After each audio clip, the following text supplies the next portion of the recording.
نحمد و نصلی علی رسولہ الکریم۔ آج تاریخ 17 مئی 2026 ہے۔ ہم جب بھی آج کل کے جو مشہور علماء کرام ہیں ان کے بارے میں اور ان کی علمی غلطیوں کے بارے میں جب عوام کو بیدار کرتے ہیں تو اکثر ہمارے دعوت و تبلیغ کے ساتھی اور بہت سارے اس طرح کے علماء کرام جو اندر سے دعوت و تبلیغ کے کام کے لیے بغض رکھتے ہیں وہ لوگوں کو بھی بھڑکاتے ہیں، اور عوام بھی بیچاری کیونکہ دعوت و تبلیغ سے جڑی ہوئی وہ سیدھا سادہ عوام ہے تو ایک سوال پوچھتی ہے کہ کیا آپ کی نظروں میں کوئی علماء کرام ایسے بھی ہیں جو صحیح ہوں؟ تو ان سب سے ایسے اعتراض کرنے والوں سے ہمارا سوال یہ ہے، کیا سود کو حلال کرنے والا بھی آپ کی نظروں میں عالم ہے؟ کیا تصویر جیسے کبیرہ گناہ کو کرنے والا بھی آپ کی نظروں میں عالم ہے؟ کیا رسول اللہ صلی اللہ علیہ وسلم کے اوپر جھوٹ بول کے اور اللہ کے نبی علیہ الصلاۃ والسلام کی شریعت کو غلط طریقے سے امت کے سامنے پیش کرنے والا بھی آپ کے سامنے عالم ہے؟ کیا علماء اہل سنت والجماعت کے جو فتاوی ہیں بالکل، اور وہ جو خاص کر کے عقائد سے تعلق رکھتے ہیں ان کے خلاف بولنے والا، ان کے خلاف بغاوت کرنے والا آپ کی نظروں میں کیا عالم ہے؟ جس کے خلاف گمراہی کا فتویٰ دیا جا چکا ہو، 60 سے زیادہ دارالفتاؤں نے جس کے گمراہ ہونے کو فتویٰ دیا ہو، کیا اب بھی آپ کی نظروں میں عالم ہے؟ کیا وہ آدمی جو دونوں طرف صف میں عورتیں کھڑی ہیں جوان جوان اس کے اوپر پھول ڈال رہی ہیں، اور جو صحابہ کے دشمنوں کو اور امی عائشہ کی شان میں بکواس کرنے والوں کو شہید کہتا ہے، مرشد اعلیٰ کہتا ہے، قائد عالم کہتا ہے، کیا وہ آپ کی نظروں میں عالم ہے؟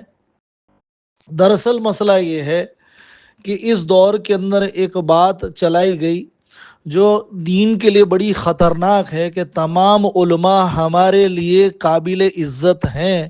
ہرگز نہیں، ہرگز نہیں، ہرگز نہیں، چونکہ عوام الناس عام طبقہ ہے، اس کو بیچاری کو زیادہ معلومات نہیں، اور ان کے سامنے ادھورا دین پیش کیا جاتا ہے تو بیچارے دھوکے میں پڑ جاتے ہیں کہ علماء انبیاء کے وارث ہیں۔ یہ صرف ایک حدیث ہے، اور ایک حدیث کی بنیاد کے اوپر آدمی سارے دین کے فیصلے نہیں لے سکتا جب تک کسی بھی چیز کا پختہ علم نہ ہو۔ ہر وہ عالم جو متبع سنت ہے وہی قابل احترام ہے، اور ہر وہ عالم جو عقائد کے اعتبار سے بگاڑ پیدا کرتا ہو، بلکہ اس سے آگے میں کہتا ہوں کہ جو اہل سنت والجماعت کا ہو کے اہل سنت والجماعت کو کمزور کرتا ہو، اپنی انفرادی رائے رکھتا ہو، چاہے زمانے کا اہل اللہ ہو، وہ ہرگز ہرگز ہرگز احترام کے قابل نہیں ہے۔ کس وجہ سے؟ کہ قرآن کا اصول ہے کہ فتنہ وہ قتل سے بھی زیادہ شدید ہے۔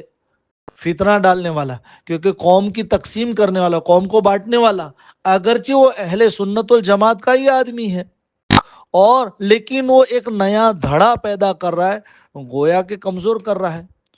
شروع کے دور میں شیعہ جو تھے وہ شیعہ مسلمان ہی تھے، لیکن ایک دھڑا بنا، خوارج ایک دھڑا بنا، سب سے زیادہ ان سے بھگتنا ہم کو ہی پڑا۔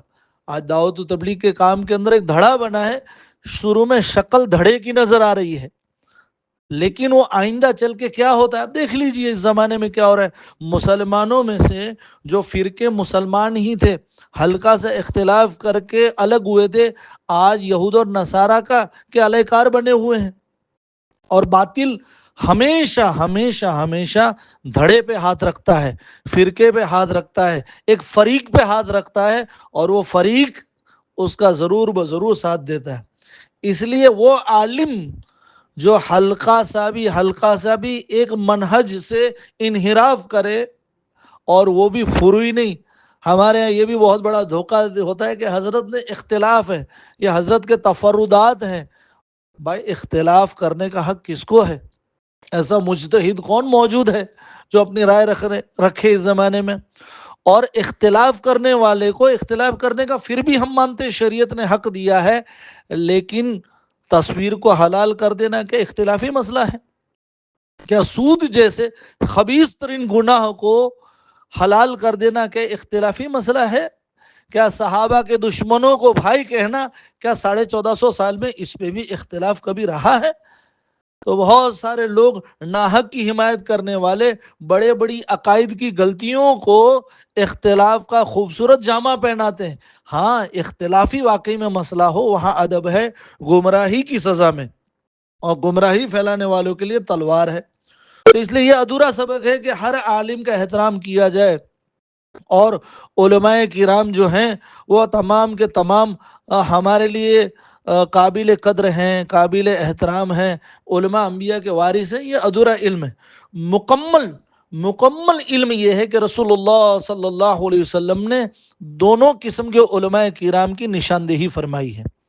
اس زمانے میں، جب زمانے میں فرقے نہیں تھے، اس کے باوجود علماء سو اور علماء رشد، علماء حقانی جو حق علماء ہوتے ہیں ان کے، اور علماء جو سو ہوتے ہیں ان کے درمیان میں فرق واضح کر کے اللہ کے نبی علیہ الصلوۃ والسلام چلے گئے.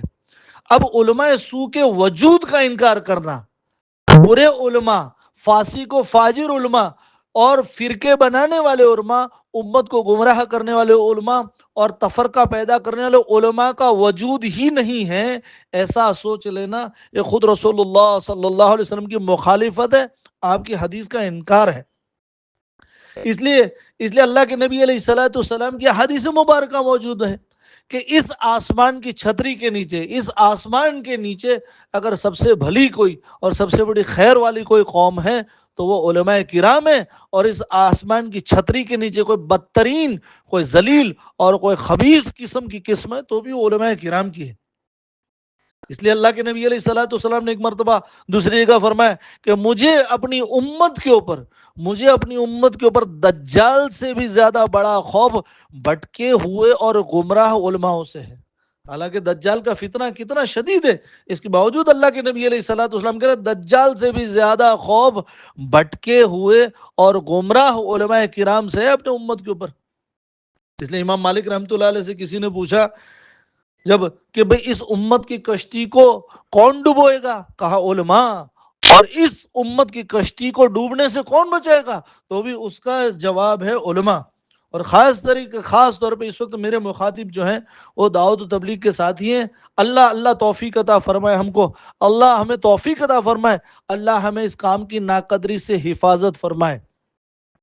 بہت اہم جملے کہہ رہا ہوں. جماعتوں میں جا کے دو عمل سب سے اہم ہیں، نکلو.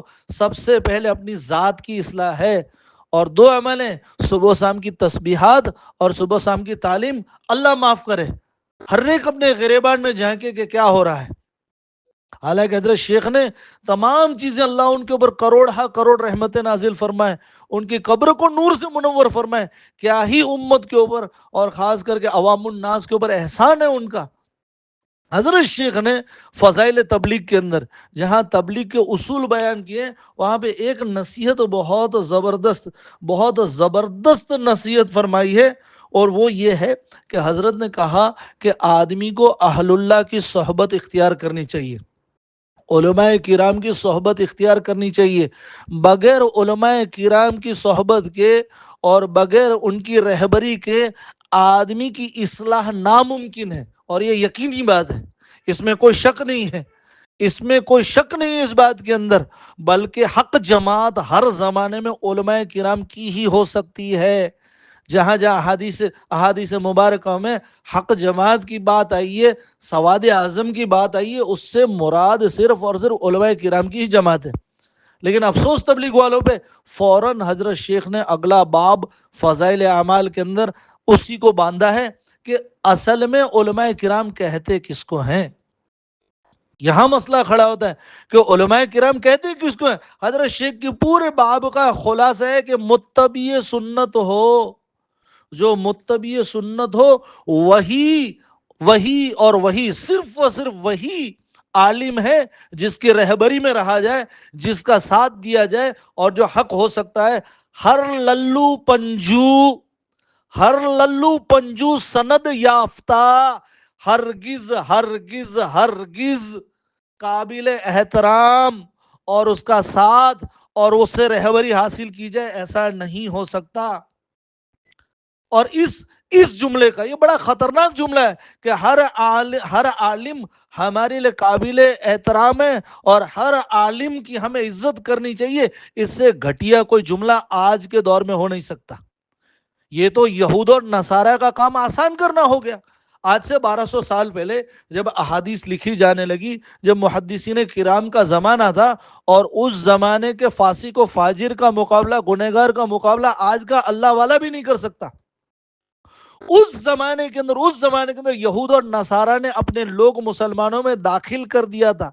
اس لیے فن حدیث کے جو اصول ہیں وہ مرتب کیے محدثین کرام نے کہ صحیح راوی اور غلط راوی کون سا ہے۔ اسی سلسلے میں آج میں نے ایک پوسٹ کی ہے، ایک بہت بڑے اللہ والے ہیں ابو بکر جرجانی، حضرت امام احمد بن حنبل رحمۃ اللہ علیہ کی خدمت میں آئے اور عرض کیا کہ حضرت مجھے یہ تو بہت بڑا گراں گزرتی ہے بات کہ جو آدمی زمانے کا حل اللہ مانا جاتا ہے، اللہ والا مانا جاتا ہے، اس کو میں برا کہوں، اس کو ضعیف کہوں، اس کو جھوٹا کہوں۔ امام احمد بن حنبل رحمۃ اللہ علیہ نے فرمایا، بہت تاریخی جواب ہے، کہ اگر تو اور میں خاموش رہیں گے اس مسئلے پہ، وہ قذاب ہے۔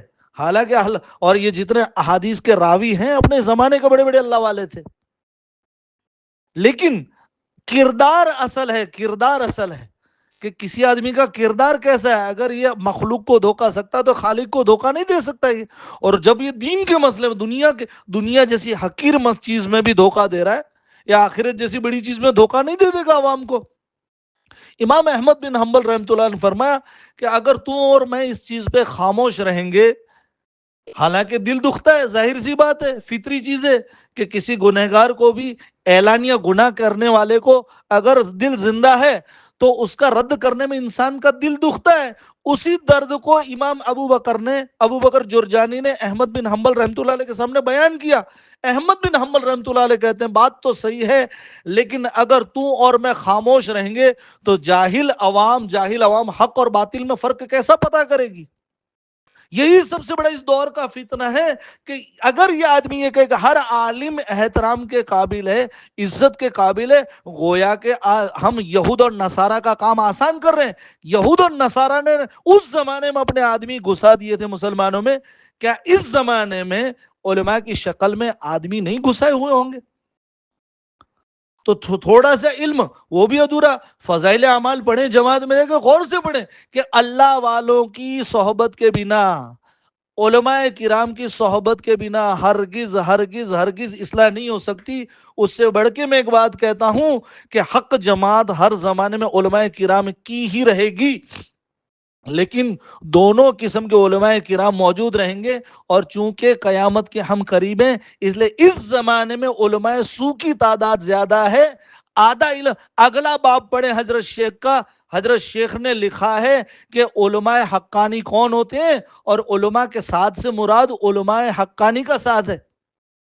فضائل صدقات کے اندر علماء آخرت کی نشانیاں بیان کیے، جس میں سب سے پہلی نشانی، سب سے بڑا کمینہ اس عالم کو لکھا ہے جو دین کے ذریعے دنیا کا کماتا ہو، جو دین کے ذریعے دنیا کماتا ہو۔ سب سے 8 نشانیاں۔ ہمارے ایک مولوی صاحب تھے، بہت سالوں تک کرپشن کیا، بہت، جس کی وجہ سے میری توجہ اس طرف ہوئی۔ جب یہ سعد والا فتنہ آیا، بہت بڑے عالم، کیا کیا آدمی درگزر کر کے چلتا تھا ان کی، لیکن اس عالم کی خاصیت ہے سال لگایا ہوا ہے، سود خوری بھی کی اور نہ کرنے کا ہر کام کیا۔ جب ہم تعلیم کرنے بیٹھتے تھے اور جب علماء آخرت کی نشانیوں والا باب آتا تھا، بند کروا دیتے تھے، یہ مت پڑھو، اس سے علماء کی توہین ہوتی ہے۔ کہ حضرت شیخ نے علماء کرام کی توہین کرنے کے لیے چیزیں لکھی ہیں، کہ عوام کو بیدار کرنے کے لیے، یہود اور نصارہ کی سازش سے بچانے کے لیے۔ ہر پتھر دیو نہیں ہوتا، ہر پیلی چیز سونا نہیں ہوتی، اور ہر سند یافتہ عالم ہرگز ہرگز ہرگز نہیں ہوتا۔ قرآن جس کو کہتا ہے جو اپنے علم کی وجہ سے اللہ سے ڈرتا ہے، وہی عالم ہے۔ تو حضرت شیخ نے رہبری کے لیے علماء آخرت کی 8 نشانیاں بھی بیان کی ہیں، کہ وہ کپڑے میں کیسا ہو، وہ فتویٰ دینے میں کیسا ہو، وہ دنیا کی طلب میں کیسا ہو، رہن سہن میں کیسا ہو۔ تو یہ تو یہود اور نصارہ کی بہت بڑی سازش ہے کہ ہر عالم کی عزت کرو۔ قوم کو ڈوبانے کے لیے یہی چیز کافی ہے کہ جس کسی نے عالم کا چوگا اوڑھ لیا، اب سود کو بھی حلال کرے، تصویر کو بھی حلال کرے، اور عورتوں کی عزت کے ساتھ کھیلے، رسول اللہ صلی اللہ علیہ وسلم کے اوپر جھوٹ بولے، امت میں تفرقہ ڈالے۔ تقی عثمانی صاحب نے جو سود کو حلال کیا ہے، سود کو حلال، اس کی مخالفت کرنے والے بھی علماء ہیں، اور اس کے باوجود اس کا ساتھ دینے والے بھی تو علماء کرام ہی تو ہیں۔ حالانکہ بیدون دلیل، کوئی دلیل نہیں ہے تقی عثمانی صاحب کے پاس، قیامت تک کوئی دلیل نہیں دے سکتا ہے کوئی مائی کا لال اس کے، اور ان کی مخالفت کرنے والے زمانے کے بڑے بڑے علماء کرام ہیں، اس کا ساتھ دینے والے جو ساتھ دے رہے ہیں وہ صرف اتنا بڑا جاہلانہ جواب دے رہے ہیں، کیا تقی عثمانی صاحب نے کہا ہے تو صحیح ہی ہوگا؟ کیا یہ شرعی جواب ہے؟ تو یہ عوام الناس کو سوچنا چاہیے کہ تقی عثمانی کے سود کو حرام دینے والے، تصویر جیسے کام کو حرام قرار دینے والے علماء کرام کی بڑی تعداد ہے، لیکن اس تقی عثمانی کا ساتھ دینے والے بھی علماء کرام ہی ہیں۔ ذوالفقار نے رسول اللہ صلی اللہ علیہ وسلم کے اوپر جھوٹ بولا، بے تحاشا جھوٹ بولا، جیب سے حدیثیں گڑی، اس کے باوجود اس کی مخالفت کرنے والے بھی، اس سے 50 سے زیادہ بیعت توڑنے والے بھی علماء کرام ہیں، اور اس بدبخت کی موت کے اوپر جو شرک، جو بدعت ہوئی، جو خرافاتیں ہوئی، اس کے اوپر خاموش رہنے والے بھی علماء کرام ہیں۔ یہ چیٹنگ کر کے بھاگا، اس کے خلاف عورتوں کے ساتھ پکڑا جانے کا فتویٰ آیا، اس کے باوجود اس کا ساتھ دینے والے علماء کرام ہیں، کیا حق ہو سکتے ہیں؟ سعد کاندھلوی کے خلاف 60 سے زیادہ فتاوے آئے، علمی ثبوت کے ساتھ، گمراہیوں کے ثبوت کے ساتھ، جگہ کے ساتھ، تاریخ کے ساتھ، اس کے باوجود اس کی مخالفت کرنے والے علماء، ساتھ دینے والے بھی تو اتنی بڑی گمراہی میں علماء کرام ہیں۔ محمود مدنی نے، جمعیت جو امت کا سرمایہ تھا، قتل سے بھی خطرناک، قوم کے اندر درار ڈالنے والا، فتنہ ڈالنے والا آدمی ہے، محمود مدنی کے پیچھے چلنے والے بھی تو علماء کرام ہی ہیں۔ تو یہ عجیب بات ہے کہ حق کے ساتھ پھر بھی امت کی آنکھیں نہیں کھل رہی۔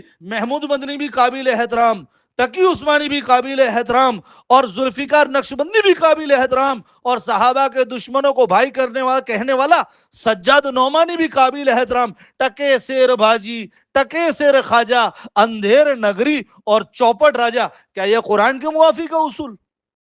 کیا یہ حدیث کے موافق ہے اصول؟ کیا صحابہ کے مطابق اصول؟ کیا سلف الصالحین کے مطابق اصول؟ کیا محدثین کے مطابق اصول؟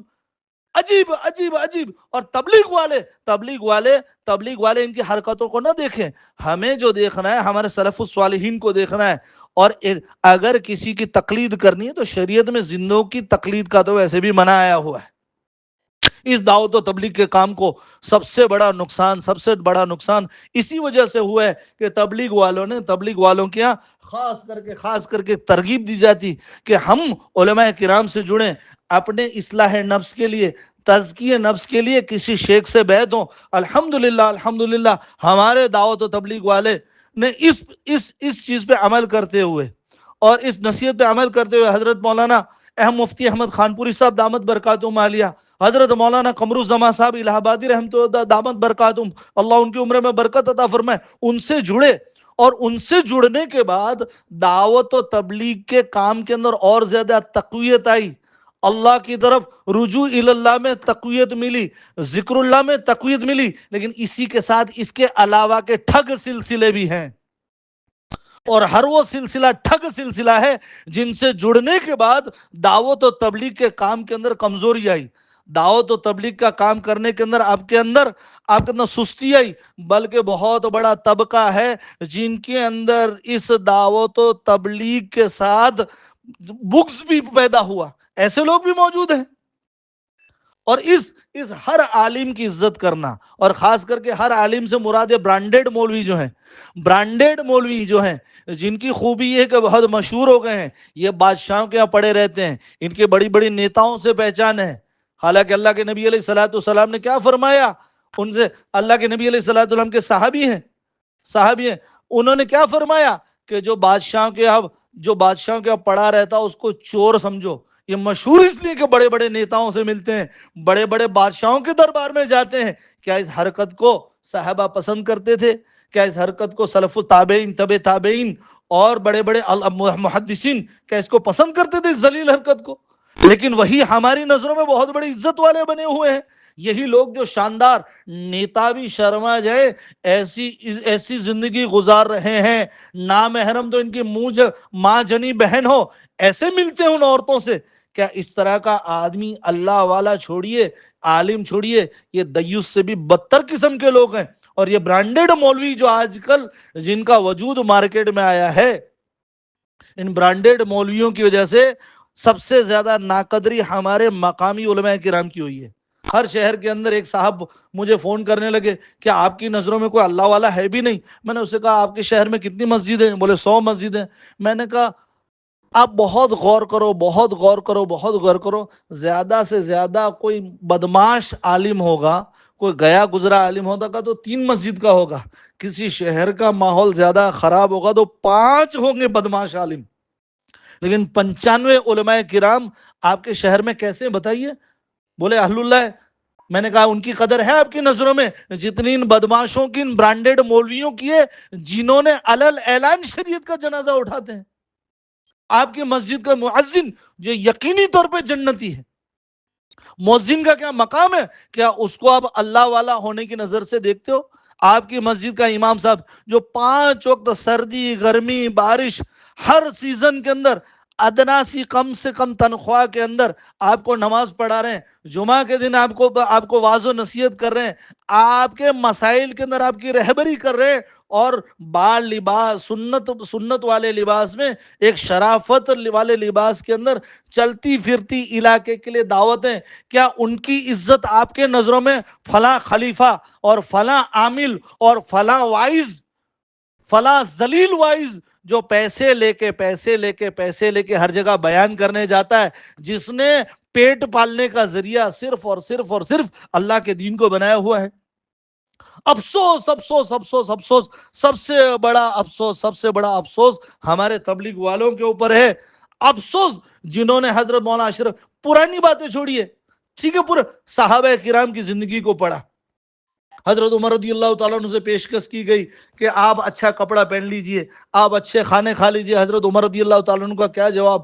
حضرت علی بن معبد رحمۃ اللہ علیہ، بہت بڑے محدث، ان کے حالات، امام شاہ، چاروں اماموں کے حالات، چاروں خلفائے راشد کے حالات، حضرت طلحہ الفیاض صحابی رضی اللہ تعالیٰ عنہ کے حالات، حضرت زبیر ابن العوام رضی اللہ تعالیٰ عنہ کے حالات، حضرت عبد الرحمن بن عوف رضی اللہ تعالیٰ عنہ کے احوال، اس احوال سے لے کے محدثین کے حالات، ائمہ کرام کے حالات، اور آخری اس زمانے میں مولانا اشرف علی تھانوی علیہ رحمہ، شیخ زکریا رحمۃ اللہ علیہ، شاہ عبد القادر رائے پوری رحمۃ اللہ علیہ، شاہ عبد الرحیم رائے پوری رحمۃ اللہ علیہ، قاری صدیق صاحب باندوی رحمۃ اللہ علیہ، ہمارے تبلیغ کے خود کے بزرگ جو دنیا سے وفات کا گئے، مولانا عمر صاحب پالن پوری رحمۃ اللہ علیہ، حضرت مولانا انعام الحسن صاحب رحمۃ اللہ علیہ، حضرت جی مولانا یوسف صاحب رحمۃ اللہ علیہ، حضرت مولانا الیاس صاحب رحمۃ اللہ علیہ، اور حکیم اختر صاحب، اور خود زندہ دعوت و تبلیغ کے حضرت مولانا ابراہیم صاحب رحمۃ اللہ علیہ، دامت برکاتہم، اللہ ان کی عمر کو برکت عطا فرمائے،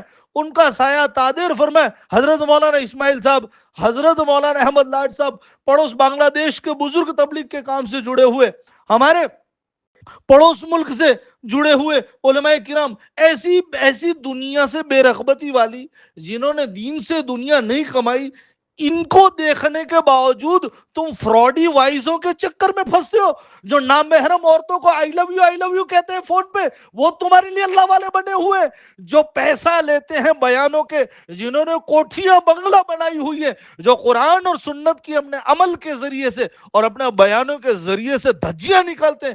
شرم آنی چاہیے،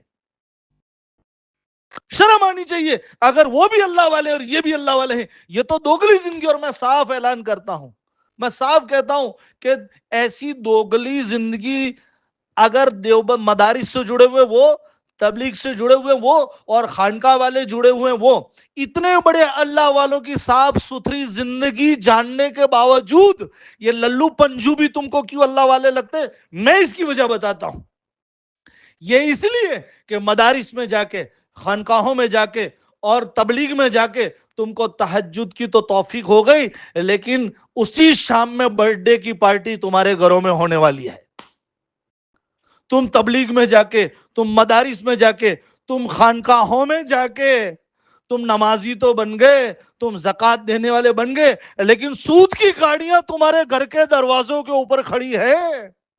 تم مدارس میں جا کے مولوی بن گئے، تم تبلیغ میں جا کے مبلغ بن گئے، تم خانقاہوں میں جا کے سالک بن گئے، لیکن بدماشوں، بہن کا پھوپھی کا حصہ مال میں سے کھا کے بیٹھے ہو، اور بیٹی کو مال کے اندر حصہ نہیں دینے، تم کو کیا اصلی اللہ والے ملیں گے؟ اسی دوگلی زندگی کی نحوست ہے بہت۔ ارے تم کیا اپنی ذات کے ساتھ سگی پیٹ سے جنی ہوئی بیٹی کے ساتھ ناانصافی کرتے ہو؟ بیٹے کو اچھی اسکول میں پڑھاتے ہو، بیٹی کو سستی اسکول میں پڑھاتے ہو؟ کرتے ہو کہ نہیں؟ ایسا بولو، کرتے ہو کہ نہیں؟ بیٹے اور بیٹی میں فرق کرتے ہو؟ کیا تم کو اصلی اللہ والے مل سکتے ہیں؟ ورنہ کیا مصیبت ہے کہ صحابہ، سلف الصالحین، محدثین اور ہمارے اس دور کے اتنے بڑے نیک بزرگوں کو پہچاننے کے باوجود تم کو محمود مدنی بھی اللہ والا لگتا ہے، تم کو تقی عثمانی بھی اللہ والا لگتا ہے، تم کو سجاد نعمانی بھی اللہ والا لگتا ہے، تم کو چیٹر اور بدماش ذوالفقار بھی اللہ والا لگتا ہے، اور دین کے ذریعے سے لوٹ کھسوٹ کر کے بنگلہ کوٹھی گاڑیوں میں رہنے والے بھی اللہ والے تمہیں لگتے ہیں، حالانکہ تمام پاک زندگیاں تمہارے سامنے موجود ہیں۔ اس لیے یہ دور فتنوں کا ہے، یہ دور فتنوں کا ہے، دجالی دور ہے۔ اس لیے قابل احترام اور قابل عزت صرف وہ اللہ والا ہے جو واقعی میں نبی علیہ الصلوۃ والسلام کی سنتوں کا متبعی ہو۔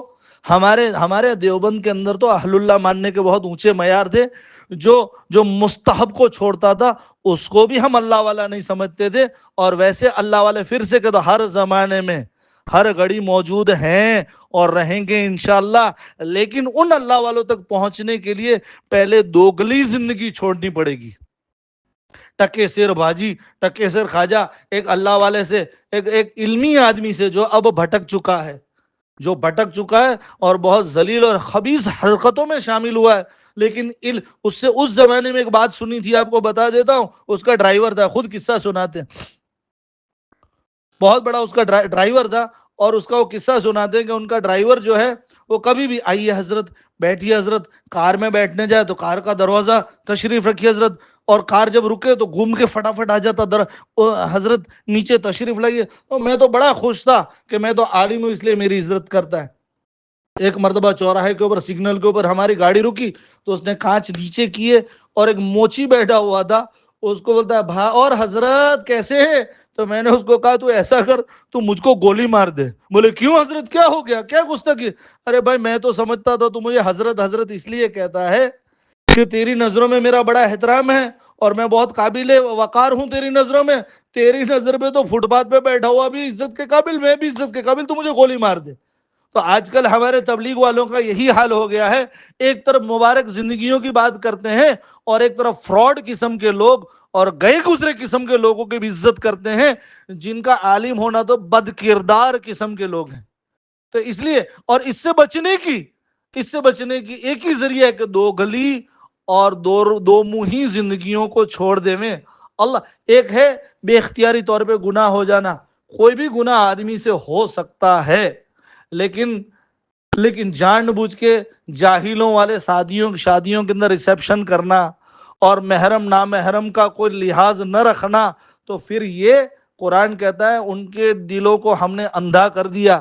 پھر یہی ہوگا تم فراڈ ہو تو تم کو فراڈ اللہ والے بھی ملیں گے جو تمہیں تہجد بھی پڑھائیں گے اور تمہاری سود کی گاڑیوں میں بھی گھومیں گے۔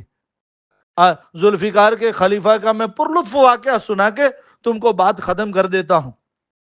تم کو ہمارے یہاں ذوالفقار کا خلیفہ بہت اچھا اصلاحی بیان، ہو دائیں سے بھی لا رہا بائیں سے بھی لا رہا، واہ واہ کیا اللہ والے، آخری میں دعا کرا دے، اے اللہ حرام روزی سے بچائیو اللہ، اے اللہ حرام روزی بدن کا حصہ بن گئی تو 40 دن کی عبادت کو بولے گی اللہ اللہ اللہ اللہ۔